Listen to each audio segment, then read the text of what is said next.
പ്രകമ്പനം നല്ലൊരു അടിപൊളി സിനിമയാണ്. ഇതിലെ മെയിൻ ക്യാരക്ടേഴ്സ് കിടുവാണ് കേട്ടോ.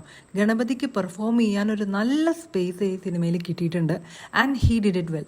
പിന്നെ സാഗർ ആൻഡ് ആ യൂട്യൂബറൊക്കെ അവർ അടിപൊളിയായിരുന്നു. എല്ലാവരും നന്നായി പെർഫോം ചെയ്തിട്ടുണ്ട്. ട്രെയിലറിൽ എന്തായാലും കണ്ടു കാണുമല്ലോ, ഇവർ കോളേജ് മേറ്റ്സ് ആണ്. ഇതിലെ മെയിൻ ഈ 3 പേരുടെ ബോണ്ടാണ്. അവരുടെ ഇടയിൽ സംഭവിക്കുന്ന കുറേ കാര്യങ്ങൾ ഈ സിനിമയിൽ ലാഗോ ഒന്നും അങ്ങനെയില്ല. നല്ല എൻഗേജിങ് ആയിരുന്നു. ഈ സിനിമ കണ്ടപ്പോഴാണ് എൻ്റെ കോളേജിലെ കുറച്ച് ഫ്രണ്ട്സിൻ്റെ കാര്യം ഓർമ്മ വന്നത്. എൻ്റെ കോളേജിലും ഉണ്ടായിരുന്നു ഇതുപോലൊരു ഗ്യാങ്, ഒരു 5-6 പേര്.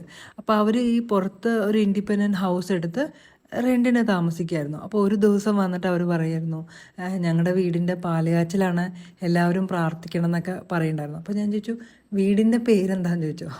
അപ്പോൾ വീടിൻ്റെ പേര് കുടിവിഹാരം. അപ്പോൾ എനിക്ക് കത്തിയില്ല, എന്താ കുടിവിഹാരോ? പിന്നെ ചിന്തിച്ചപ്പോഴാണ് എനിക്ക് മനസ്സിലായത് കുടിയന്മാരുടെ വീട്. ഭയങ്കര ഫണ്ണിയായിരുന്നു കേട്ടോ ആ ഗ്യാങ്. അപ്പോൾ back to the film. Horror element ഒക്കെ ഉണ്ട്, ബട്ട് അതത്ര പേടിപ്പിക്കാൻ മാത്രമുള്ളതൊന്നുമില്ല.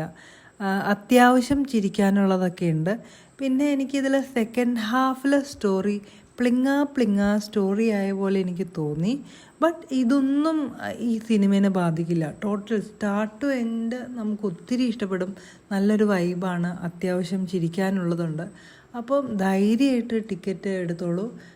This is worth watching.